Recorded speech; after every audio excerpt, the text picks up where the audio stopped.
Berarti Anda lebih berakal dan pemahaman Anda lebih luas daripada profesor, doktor, kiai yang telah mengatakan bahwasanya ceramah saya mengkultuskan diri sebagai Habib dan hanya menonjolkan Habib Rizik. Betul yang Anda bilang tadi, bahwasanya orang yang punya pemikiran sempit dan pemahaman ilmu yang dangkal sehingga hanya mengira-ngira dan berkata seperti itu.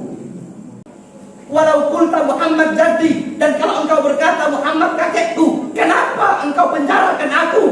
Kenapa engkau bunuh ayahku? Kenapa engkau potong leher ayahku? Padahal engkau mengaku sebagai umat kakekku. Itu khutbah Imam Ali terlebih punya kakek yang Anda bawakan sekarang, yang antum Anda perumpamakan sebagai kiai. Terima kasih.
Antum tahu?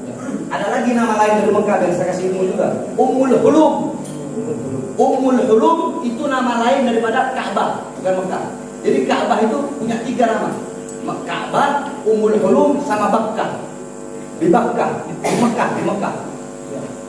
Al-Mubarakah, yang penuh dengan keberkahan.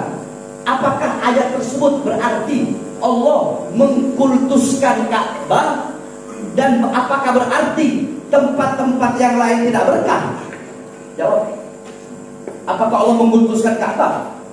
Terus apakah itu berarti tempat-tempat yang lain tidak berkah? Allah mengkultuskan Ka'bah dan yang lain pun. Ini kan pertanyaan saya nyambung sama pernyataan si kiai tadi ini. Allah tidak mengkultuskan. Allah tidak mengkultuskan. Nah, terus apakah dengan adanya ayat itu? Apakah dengan adanya ayat itu berarti tempat-tempat yang lain tidak berkah? Berkah juga. Berkah juga kan? Nah, itu yang saya tunggu. 1. 2. Dalam hadis Rasulullah bersabda, ya, salatun fi masjid hada afdal min alfi salatin fi ma siwahu illa masjidil haram. Salatun fi masjidil haram afdal min mi'ati alfi salatin fi ma siwahu. Rawahu Bukhari Muslim. Kata Rasulullah, sholat di masjidku ini, Masjid Nabawi, lebih utama daripada 1000 kali sholat dibandingkan masjid-masjid yang lain, illa kecuali Masjidil Haram. Sholat di Masjidil Haram itu lebih utama daripada 100.000 kali sholat dibandingkan dengan masjid-masjid yang lain. Pertanyaannya, apakah Rasulullah mengkultuskan Masjidil Haram? Tidak. Terus pertanyaannya, apakah dengan Rasulullah lebih mengutamakan Masjidil Haram? Bukan berarti, apakah berarti masjid-masjid yang lain tidak boleh sholat, tidak boleh beribadah? Tidak. Terus ayat yang tadi tentang keturunan Nabi tadi, tentang Ahlul Bait, yang 2 ayat tadi, apakah ayat itu hanya boleh dibaca oleh kiai saja? Tidak. Karena kalau Habib yang baca, nanti disangkanya si Habib itu mengkultuskan dirinya. Tidak. Paham nggak maksudnya? Ya, siap. Apakah ayat itu hanya boleh dibaca oleh kiai saja? Tidak. Para habib nggak boleh baca ayat itu. Boleh Sehingga kalau dibaca nanti disangkanya mengkultuskan diri. Boleh dibaca. Baik. Kayu gahru saya bilang. Bahar bin Smith berkata, kayu gahru lebih mahal dari kayu-kayu yang lain. Apakah berarti saya mengkultuskan kayu gahru? Tidak. Apakah berarti kayu-kayu yang lain tidak berharga? Tidak. Saya bilang batu jamrud lebih mahal, berlian lebih mahal dari batu-batu yang lain. Apakah saya mengkultuskan berlian? Tidak. Apakah berarti batu-batu yang lain tidak bernilai? Bernilai pula. Bernilai juga. Tadi air Zam-Zam, saya bilang air Zam-Zam itu lebih barokah daripada air-air yang lain. Air hujan barokah, tapi air Zam-Zam lebih barokah. Apakah saya mengkultuskan air Zam-Zam? Tidak. Hah? Tidak. Tidak. Ya. Terus apakah ketika saya berkata seperti itu berarti kita tidak butuh minum kepada air-air yang lain? Harus Zam-Zam saja? Butuh juga. Nah, apakah ketika saya berkata Habib Rizik dalam ceramah saya hanya Habib Rizik, hanya Habib Rizik, hanya Habib Rizik, apakah berarti saya mengkultuskan Habib Rizik terus merendahkan ulama kiai Habib yang lain? Tidak. Itu kalimat. Saya tanya kepada Anda, udah cukup? Nah, jawab tidak. Saya tanya kepada Anda, mazhab Anda apa? Madhab saya Syafi'iyah. Syafi'iyah. Apakah ketika Anda bermazhab Syafi'iyah terus Anda berani mengatakan bahwasanya 3 mazhab yang lain itu tidak lebih bertakwa daripada Imam Syafi'i? Berani Anda berkata seperti itu? Tidak. Tidak berani. Apakah ketika Anda memilih mazhab Syafi'iyah Anda berani mengkultuskan Imam Syafi'i dan merendahkan 3 mazhab yang lain? Berani. Oh, tidak. Sekali lagi, Bib. Kalau. Mazhab Anda mazhab Syafi'i. Ya, siap.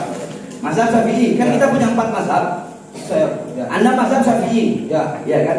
Nah, ketika Anda memilih Syafi'i sebagai mazhab Anda, apakah Anda berani mengatakan bahwa 3 mazhab yang lain ini, Hanafi, Maliki, Hambali, apakah Anda berani berkata tidak lebih bertakwa daripada Imam Syafi'i? Karena Anda memilih Imam Syafi'i? Tidak.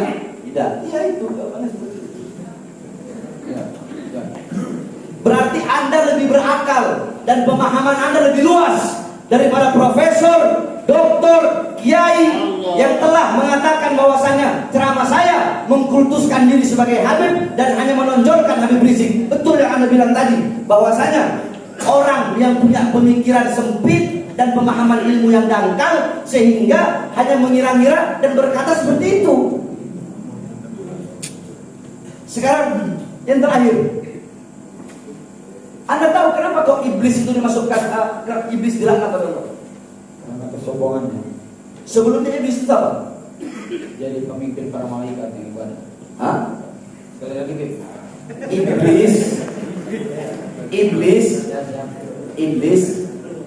Iblis itu sebelum dilaknat siapa dia?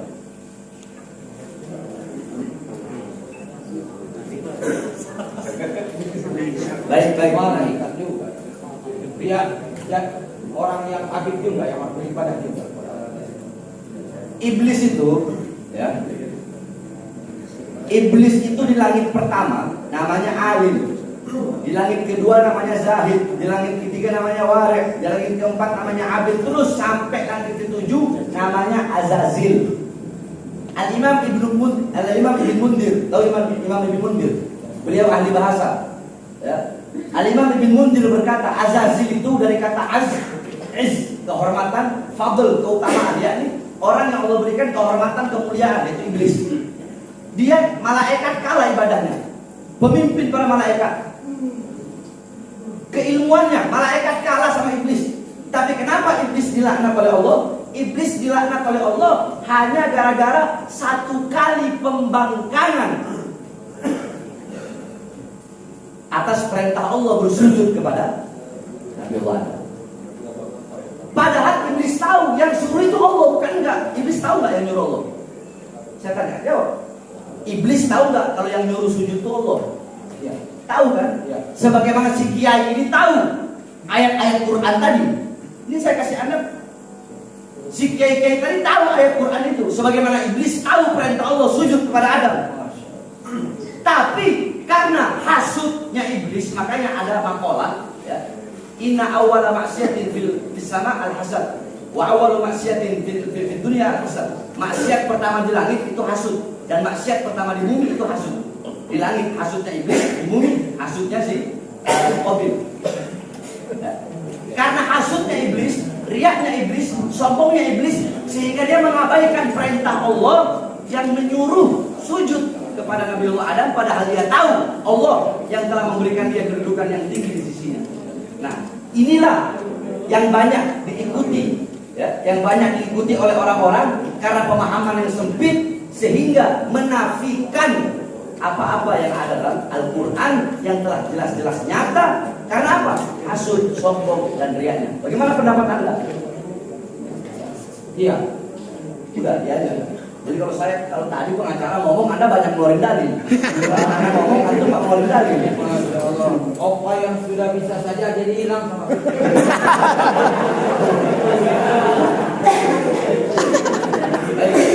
Karena waktu udah malam. Iya, cukup ya mudah. Pertanyaan terakhir. Ini saya bahas masalah kiai. Bukan, nggak ada cerita lewat. Bagaimana nggak ada cerita lewat? Coba ada azan dan disebutkan, nggak usah azan. Anda baca syahadat coba.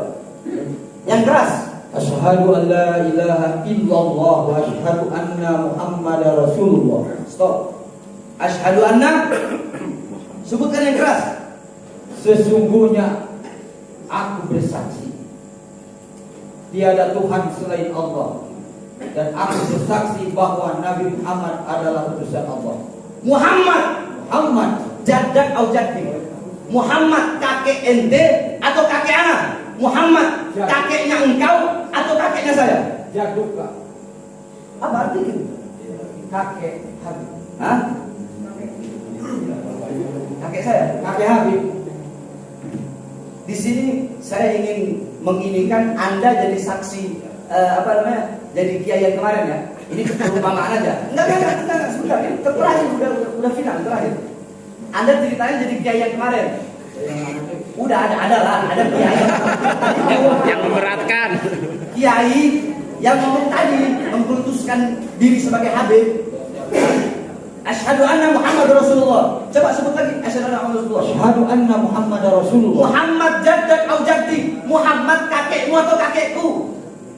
Kalau engkau berkata Muhammad kakekmu, kadzabta, kamu bohong. Muhammad kakeknya siapa? Kakek. Kalau engkau mengakui Muhammad kakekku, kenapa engkau bisa berani menjadi saksi yang memberatkan, menjadi saksi yang ingin memenjarakan anak sebagai cucu kakek yang ente bilang mengaku sebagai umat Nabi Muhammad SAW? Itu adalah khutbah anak punya kakek Al-Imam Ali Zainal Abidin di hadapan Yazid. Ketika Yazid sudah kacau balau, Yazid bilang azan untuk menghentikan khutbahnya, untuk menghentikan pernyataan Imam Ali Zainal Abidin. Tiba-tiba ketika khutbah, ketika azan sampai dia asyhadu anna Muhammadar Rasulullah. Apa kata Yazid? Apa kata Imam Ali Zainal Abidin? Ya Yazid, Muhammad jaddak au jaddi. Yazid, Muhammad kakekmu atau kakekku? Lau qulta Muhammad jaddak kadzabta faqad kafarta. Kalau kau bilang Muhammad kakekmu, maka engkau telah berdusta dan engkau keluar dari agamamu.